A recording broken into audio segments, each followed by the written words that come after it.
A entrevista do dia. A nossa entrevista do dia hoje é com a cientista política, doutora Priscila Lapa. Boa tarde, doutora. Olá, boa tarde, Cristiano. Boa tarde a todos. Vamos começar repercutindo aí os números da IPESP, divulgada na quarta-feira. O que essa pesquisa traz de diferente das anteriores com relação à intenção de voto para presidente da República, doutora? À medida que a gente vai passando, né, essas pesquisas elas vão trazendo um pouco do reflexo do andamento da conjuntura, né? Quer queira, quer não, a gente já saiu um pouco mais do olho do furacão da crise, tanto de saúde pública, né, causada pela pandemia, aquela apreensão das pessoas, sem saber direito onde é que tudo isso iria parar, né, onde é que nós chegaríamos. A vacinação trouxe um alento, uma esperança, então acaba que o sentimento das pessoas é capturado também, né, por essas pesquisas de intenção de voto, né? A gente fica muito focado assim, nessa questão de quem está na frente, né, de quem está atrás, mas tem alguns aspectos interessantes que essa pesquisa, diga-se de passagem, foi uma pesquisa que já tem uma série temporal, né? A gente tem que lembrar sempre disso, que quanto mais repetições uma pesquisa de opinião tem, né, mais chances ela tem de refletir, né, de fato, a realidade, porque ela começa a mostrar tendências, né? Então, vou fazer aqui uns breves comentários sobre números, que é o que, afinal de contas, as pessoas querem mais saber. Uma primeira coisa que a pesquisa trouxe muito forte é a opinião de que a economia está no caminho errado para a maior parte dos brasileiros. E nada mais, nada menos do que 2/3 dos brasileiros, né? Ali, 67%. No mês passado, na rodada da pesquisa IPESP do mês passado, eram 64%, ou seja, uma tendência de alta nessa percepção de que a economia está no caminho errado.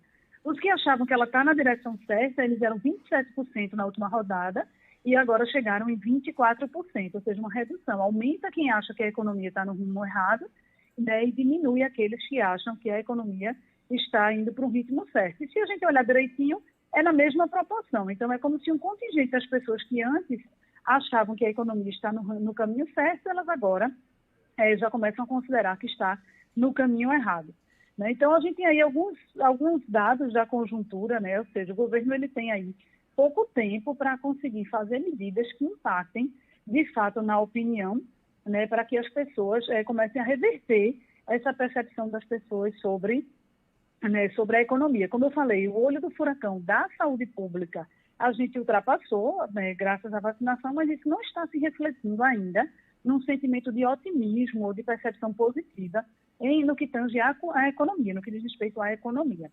Uhum. A questão da CPI, né, também a pesquisa perguntou isso, se a CPI tem alguma chance de alterar a percepção que as pessoas tinham sobre o governo.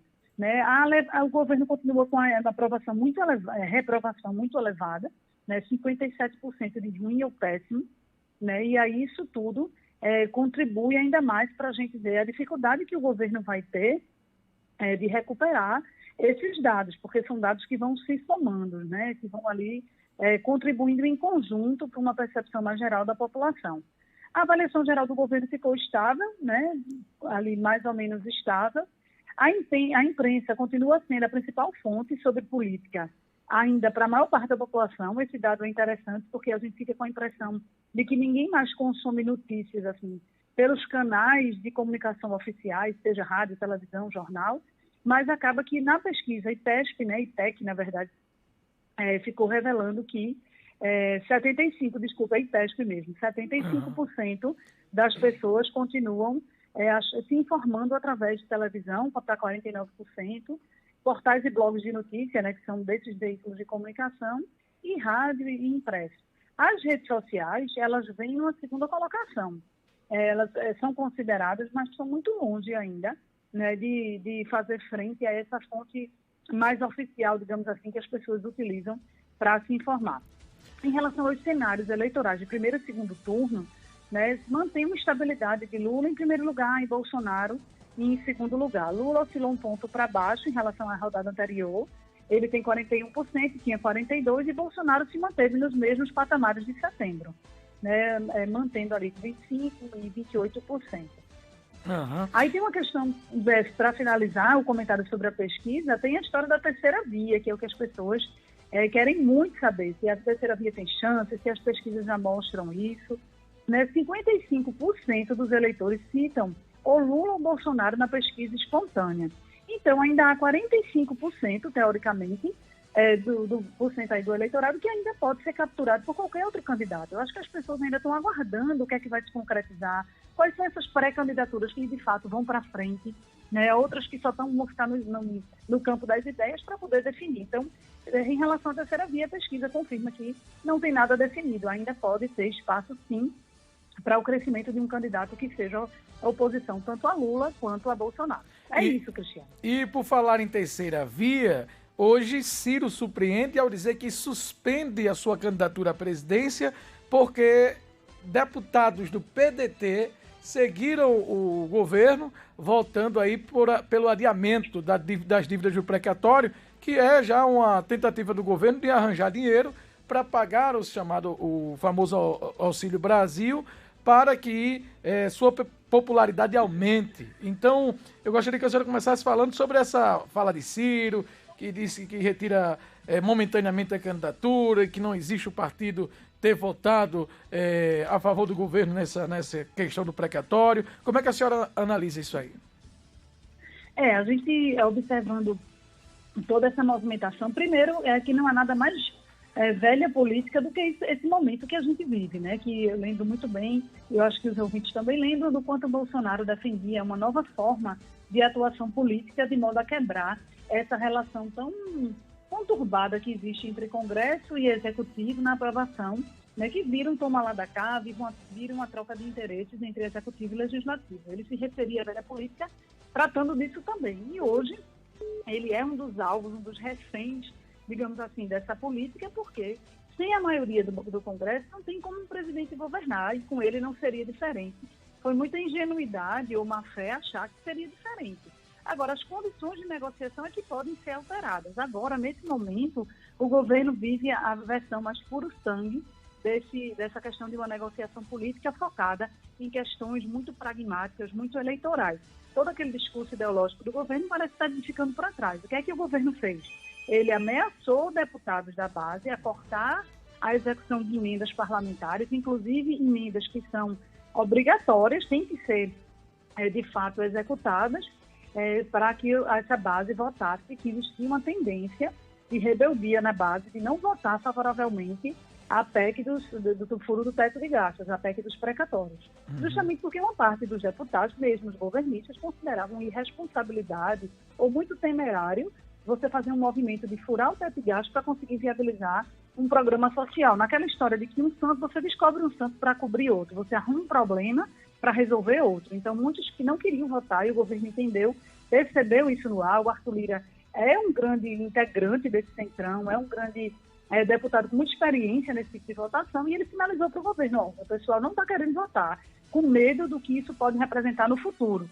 E aí houve uma pressão muito grande do Palácio para a execução de emendas. Aí vamos raciocinar agora como um deputado. O deputado, ele também está em ano pré-eleitoral, ele também tem o interesse em executar as emendas, levar recurso para os seus estados, né, para o seu estado, e ainda mais, se o deputado poderia ser acusado, responsabilizado pela opinião pública, de ter votado o contrário, porque era essa leitura que a maior parte das pessoas ia fazer. O deputado que votasse contra a PEC, que arruma o dinheiro para financiar o Auxílio Brasil, né, também seria alguém que estaria automaticamente votando contra o programa. Então ficou uma coisa assim, difícil, uma escolha difícil para os deputados de fazer o caminho de não aprovar essa PEC. Primeiro, pela questão da responsabilização, pelo fim do programa, de dizer assim, não viabilizou, foi o Congresso que não arrumou, o governo fez a parte dele, desenhando o projeto, cabia ao Congresso aprovar. Então, isso poderia ser usado politicamente contra os parlamentares, e quem é doido de fazer isso às vésperas da eleição, e principalmente considerando a situação real, a necessidade real das pessoas, como os noticiários já têm mostrado, as filas gigantescas que estão formadas nos conselhos, nos locais onde faz o CAD único, justamente as pessoas com muito medo de não terem o seu benefício renovado, já que ele foi, o antigo Bolsa Família não existe mais, ele foi extinto por uma medida provisória. Então as pessoas estão com a percepção de que se elas não correrem para se cadastrar, elas vão ficar de fora desse novo auxílio, o que não está claro ainda, está muito confuso todo esse momento. Mas o fato é que o governo emplacou essa vitória e o Congresso agora teve que escolher a pior entre duas opções, ou furar o teto de gastos ou ser acusado de não ter arrumado dinheiro para o programa, preferiu a segunda opção, o que de certa forma acalenta essas famílias que precisam tanto desse recurso, mas demonstra a fragilidade, né, que a gente tem no Brasil para fazer política pública.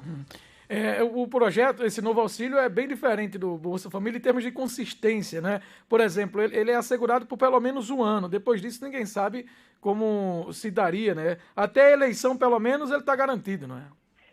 Isso, essa que é a grande desconfiança, né, dos especialistas, né, sobre que estão olhando para esse programa com um pouco de um olhar torto, digamos assim, um pouco de desconfiança, diferente do que já se tinha. O Bolsa Família já era conhecido por seus problemas ou não, ele já rodava há 18 anos, né? Foi um programa que durou 18 anos e que tinha já as suas bases bem constituídas.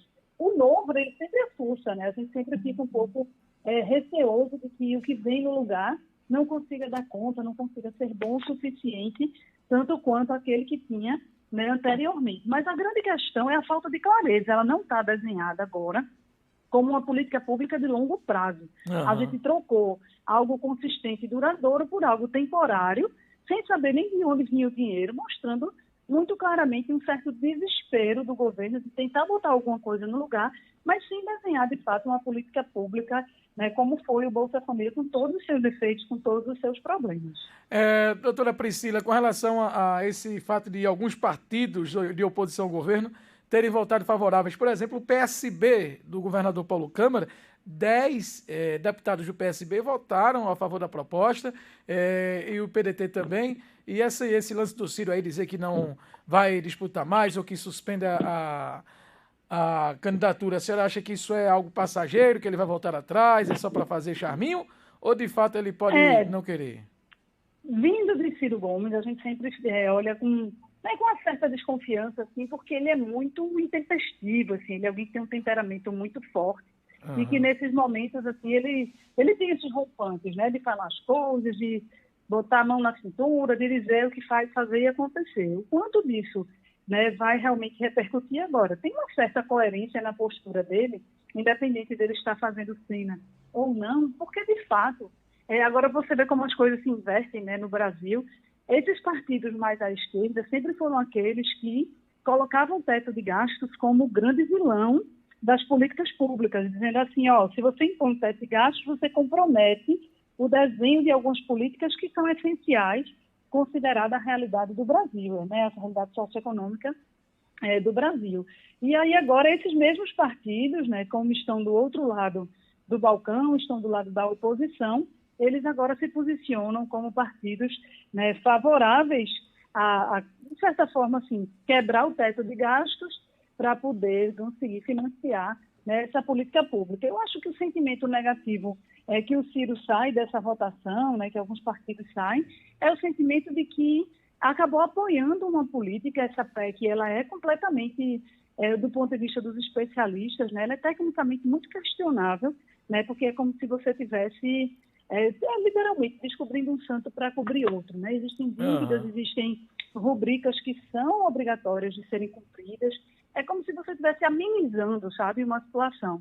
Então fica desconfortável, fica um pouco incoerente com a postura de certos partidos e dá um ganho político para o presidente de ter a sua política aí emergencial, né, de auxílio de geração de renda aprovada e ao tentar ter a chance aí de aumentar a sua popularidade. Agora, acho que no final das contas a gente precisa olhar, claro que isso é um ajeitado político, essa questão dessa PEC, mas a gente tem que sempre olhar pensando nas pessoas que realmente precisam desse auxílio, o desespero tomou conta e a gente precisa dar um jeito realmente, o Estado brasileiro precisa dar um jeito de financiar isso. Agora que fique claro para a população que ela não pode ser essa massa de manobra, né? Não pode endeusar ninguém porque construiu, seja de direita ou de esquerda, né, uma política pública dessa magnitude, porque não fez mais do que a obrigação, e agora a gente está vendo o custo político que foi aprovar uma proposta justamente pela falta de planejamento e pela falta de visão de longo prazo que esse governo ele tem.